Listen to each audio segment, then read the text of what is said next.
All the gender stuff, the insistence that men can have babies and such. And now I fear that we like the terrorists is the new that. Liberals need to push back on the dumb ideas that come from their children. The Democrats' problem is the energy of the parties with the young and the young are with the terrorists. That's not good.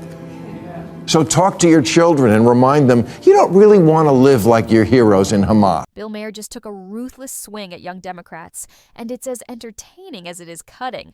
The sharp-tongued liberal comic isn't buying the hype, insisting the so-called fresh generation is nothing more than a rerun of the old guard, stumbling into the same tired mistakes.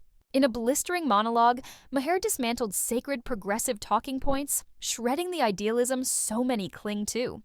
Buckle up. This one stings. For Democrats, less than 1 in 4 Democrats under 30 say they're proud to be an American. 54% say they're embarrassed by it. Embarrassed? Like America's your mom picking you up at school? You're embarrassed to be an American? Well, guess what? The feeling's mutual. Because you have no perspective. Is America perfect? No, of course not. No country is. Although don't get Tucker Carlson started on Russia. But here's the alarming part. If 1 in 4 young Democrats is disillusioned and disinterested in America, then the nation's future is in serious jeopardy. A country cannot survive if its own youth lose faith in it. America isn't perfect, no nation is, but compared to much of the world, it's paradise. The fact that so many young people see it differently speaks volumes. This isn't about reality, it's about conditioning. After years of left-wing narratives painting America as the villain instead of the beacon of freedom it is, the result is clear. If this mindset keeps spreading, the America we know may slip away before our eyes. Is leagues ahead of the rest of the world on most of the progressive issues that are important to young people. America has 14 million women-owned businesses. 17% of black women are starting businesses, which is faster than white women or white men. Gay Americans are free to marry, and 49% of them own property. Yes, in America, gays buy buildings. In other places, they get thrown off them. Across much of the Middle East and in several regions of Africa, life for the LGBTQ community is nothing short of grim. Living openly isn't an option. Being caught can mean punishment, prison, or even death.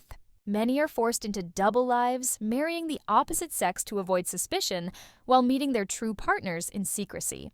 Women face their own harsh reality too, with freedoms restricted and the very idea of running a business unthinkable in many places. It's a stark, uncomfortable truth few are willing to confront. These you think are cringe? Well, they're cringe because America changed, because we modernized, way more than most societies have. Our current Congress is the most racially and ethnically diverse ever. They're like a beautiful, useless rainbow.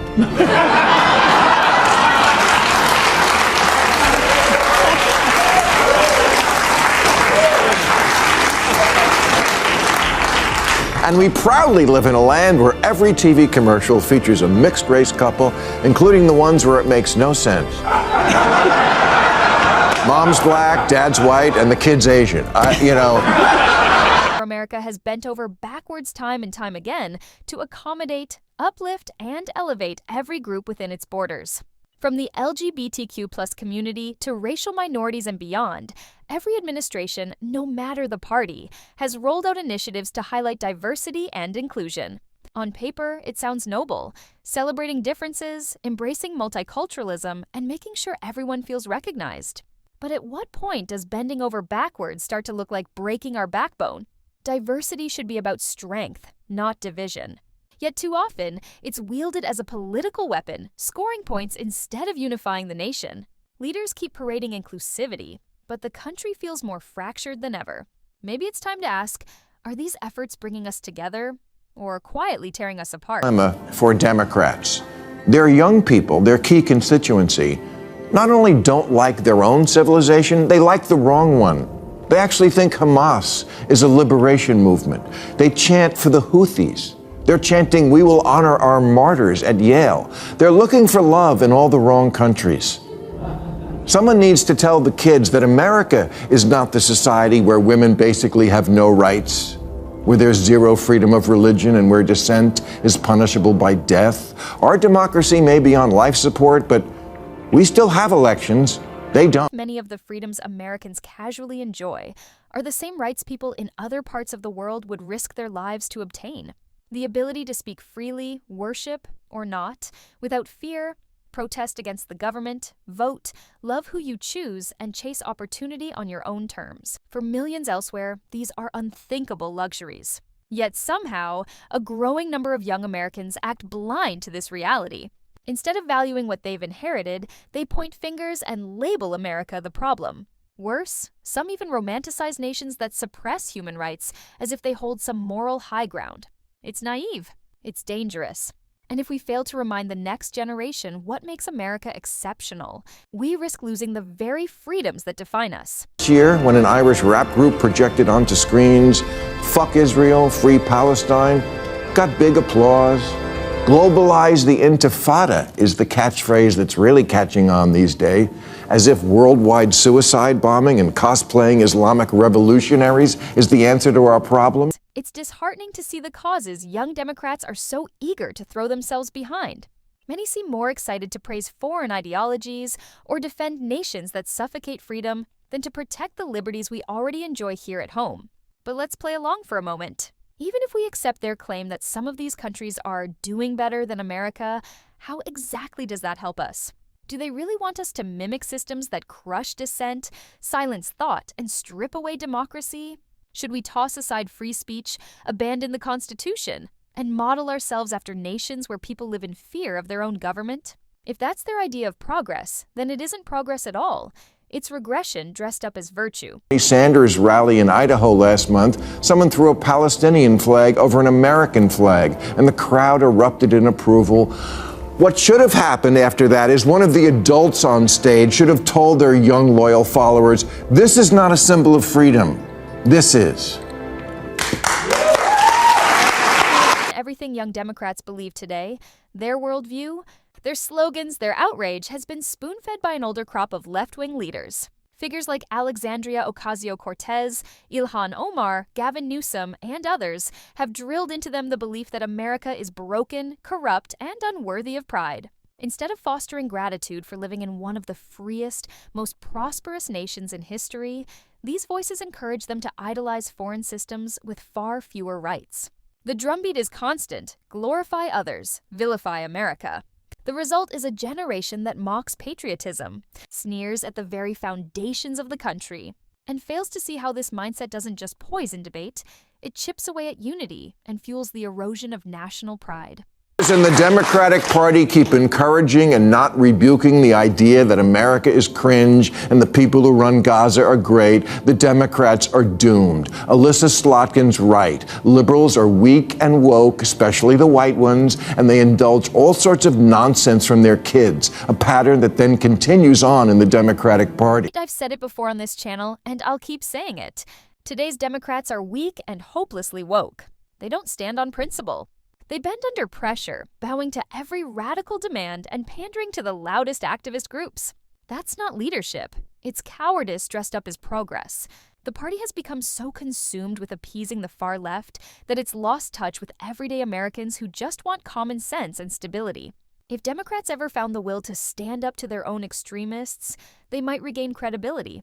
They might even bring order back to their fractured party and compete for the White House again. But as long as weakness and wokeness run the show, Democrats are setting themselves up for collapse. All the gender stuff, the insistence that men can have babies and such, and now I fear that "we like the terrorists" is the new that. Liberals need to push back on the dumb ideas that come from their children. The Democrats' problem is the energy of the party is with the young and the young are with the terrorists. That's not good. So talk to your children and remind them you don't really want to live like your heroes in Hamas. Democrats need to face a harsh truth. If they want to regain the power and influence they once held, they must break free from the grip of the woke mob, catering to every radical whim and letting their loudest, most online supporters, often their own indoctrinated children, set the agenda has steered the party into political self-destruction. The obsession with identity politics, cancel culture, and virtue signaling might score applause on Twitter, but it alienates everyday Americans who care about jobs, safety, and stability. If Democrats don't course correct and reconnect with the center, they risk becoming little more than a hollow echo chamber instead of a serious political force. Grubhub, your freedom to bitch about America, that's all American stuff. You tell your phone you want a milkshake and a guy brings it to your house. Please, you couldn't survive a week living in Intifadaville.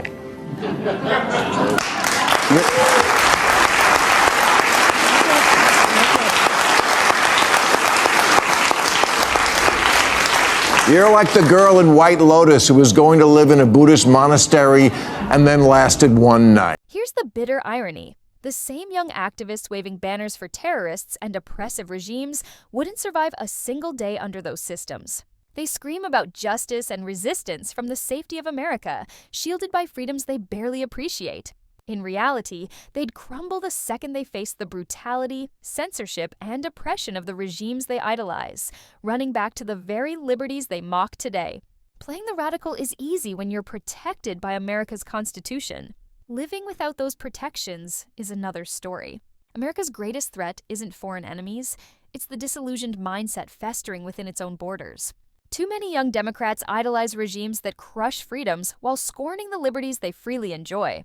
If this delusion continues, the nation risks unraveling from within. The solution? Wake up, face reality, and defend what makes America great before it's too late.